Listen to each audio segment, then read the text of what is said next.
Yo, what's going on, guys? Sekapoko here, bringing you another Genshin Impact video. For this, we're going over Venti by popular request because a lot of you are very interested in how to build Venti.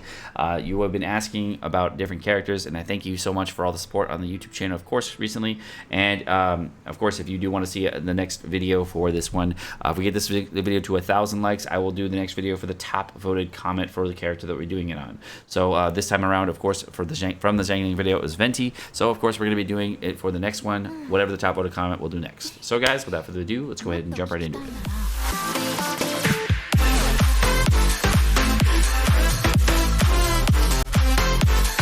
So for the first thing we're going to be doing for this video is going to be showing off how Venti's elemental reactions work. This is good enough. Okay, cool. So, all right, so we're going to go in here. I'm going to drop my ulti here.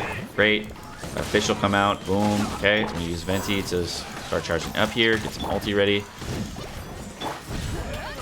Okay, looking good. Okay, let's see if we can get a counter here or something. Okay, great. Everybody's got particles. Okay. All right, now we're gonna go ahead and ulti over here, and we're gonna do this elemental reaction here. Now, the elemental reaction coming out here, you can see there's tons of damage from the elemental reaction. Everything just dying very quickly, and then we're gonna go ahead and do it again.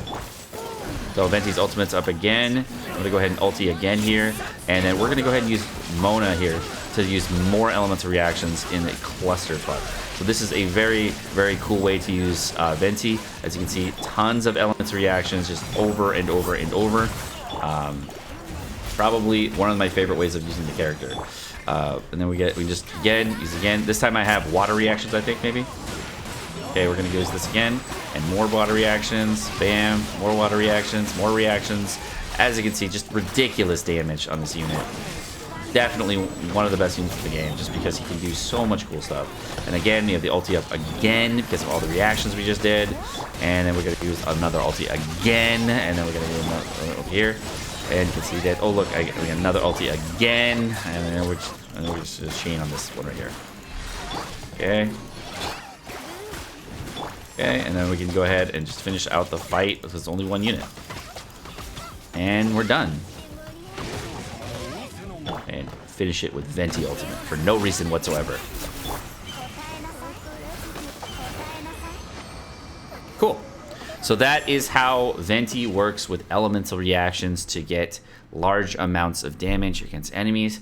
You use an elemental. You first use your Venti ultimate and a character beforehand. The character beforehand will create a reaction. The reaction will then take up the swirl reaction will then take all of that element and change the swirl into that type of element. By then switching over to another element, say water, you can then use water to create elemental reactions within the swirl. And by using a character like Beidou with her ultimate, where she constantly will give you a charge element reaction for lightning, you're then using lightning and water together inside the lightning reaction to do tons and tons of damage. So that, first off, is how Venti works and how you can optimize him to do tons of damage. I know many of you are looking to do that, so we're going to go into now how you can do it and what the best builds you can use are. So in the initial set, which is really nice for the instructor set, actually lost Venti for a significant amount of time because the instructor set, of course, gives everybody in the team elemental mastery, and the way elemental mastery works is just improves your reaction damage because you can consistently boost it up. It lasts for a very long time, and you can actually just build out that early game set and still with it. The weird thing is that the other sets that are in the middle, of course, you have the scholar set, you have the gambler set, etc. All these are very interesting sets that can be really good, but then you get to group 4 where it has the gladiators, the maiden set, which is a healer set, the noblesse set, which we'll talk about in a second, the bloodstained chivalry, and wanderer's troop. All of these are also interesting sets. Some of them have elemental mastery, and some are really interesting. Now, the final set that's in the game for tier 5 stuff is animo stuff and swirl damage. So let's go ahead and talk about those just a little bit. So I was talking with a couple beta testers about this, and we were trying to figure out what the best possible strategy is for Venti. Now, Venti is probably the most complicated character to go for in the entire game. So to simplify the amount of work that you have to do, there are two sets that you can really go for in the end game. The first set you're going to be going for is what's called the Noblesse Oblige. Now, the Noblesse Oblige is what actually increases your elemental burst damage by 20% on the first rank. But the thing that it really does is using that an elemental burst increases all party members' attack by 20% for 12 seconds. Because you actually have this huge amount of damage that you can bring to your team, boosting your damage or overall damage by 20% is a huge boost that you're going to give to your team, especially when you're using swirl reactions to get large amounts of damage. Now, this is probably the easiest possible set to build for Venti because this set relies more on getting attack rolls, a mixture of elemental mastery, critical chance, critical damage, and you can go with any type of rolls in your artifact. It makes it so that the offensive rolls that you get here are very nice, and going for max min on these things isn't as necessary. Now, the Noblesse pieces are a little bit more tricky to get sort of right in the mid game, so this is a set that you can go for Venti that is a lot easier to build.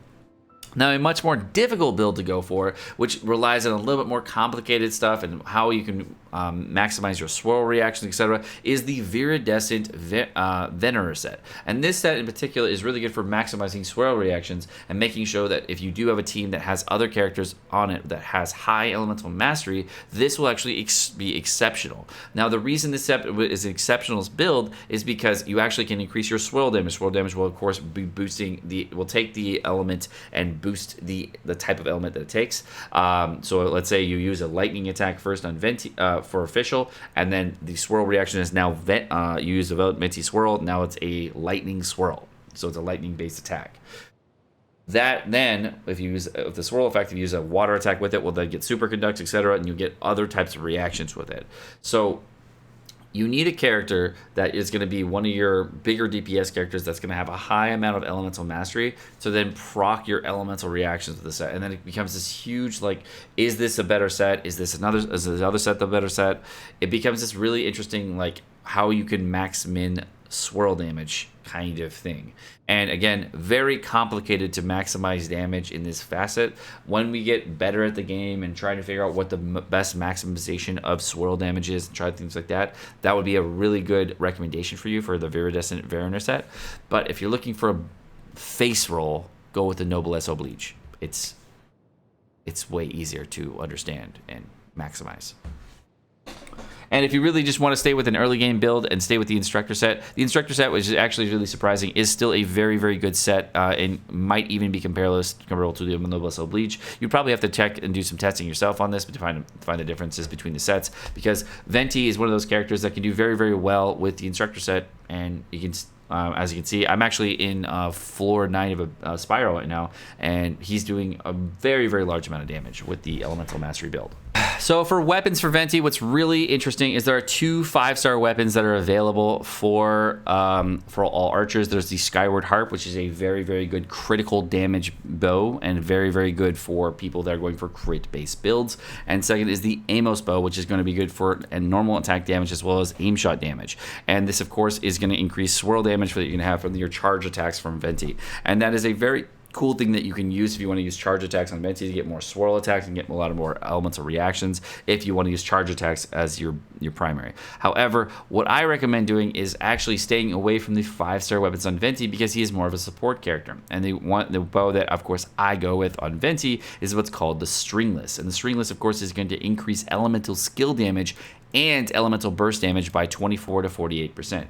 It is a very, very good bow for Venti because it's going to give you more damage on your whole kit. A lot of people ask me, is the Sacrificial Bow good on Venti? And what I usually say is no, because essentially what this does is it actually reduces the cooldown to 0. You get a second cast on the Swirl ability, which is really not super useful for him.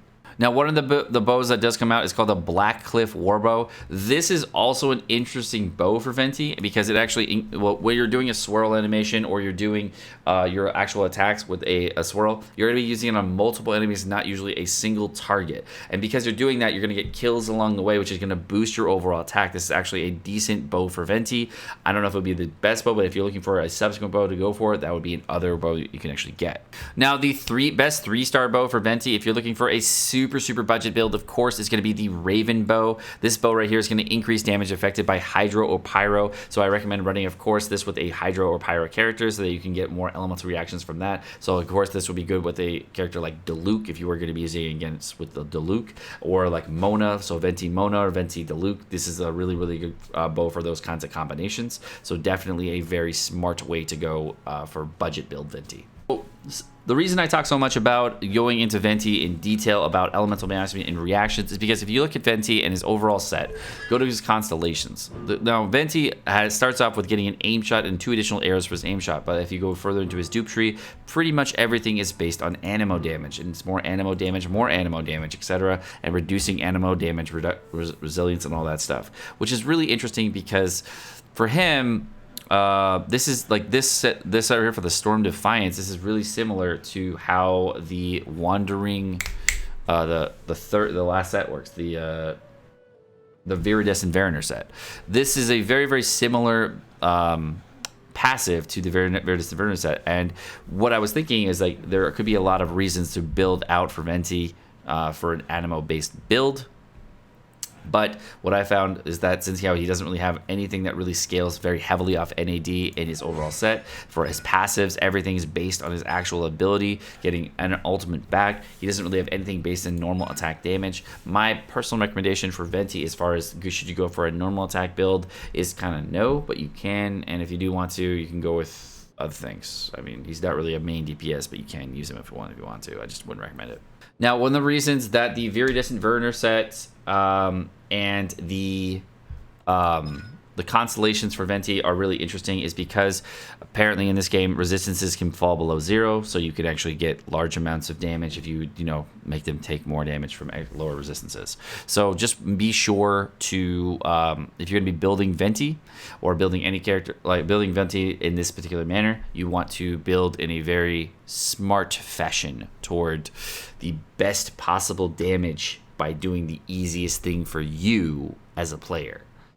Now, Venti is a very complicated unit, so just know that if you are going to be building Venti, think about how whale you are, how free to play you are first, because the Viridescent Mariner set seems a very whale / complicated build, whereas the Noblesse build seems very easy, and the Instructor build is budget as fuck. So if you wanted a good set for no resources at all, Instructor's the way to go. Alright guys, well, my name is Sekapoko. Thank you so much for watching. Hope you guys enjoyed this video. If you guys did enjoy the video, of course, like and subscribe, all the fun stuff, and you guys have a great rest of your day. Peace.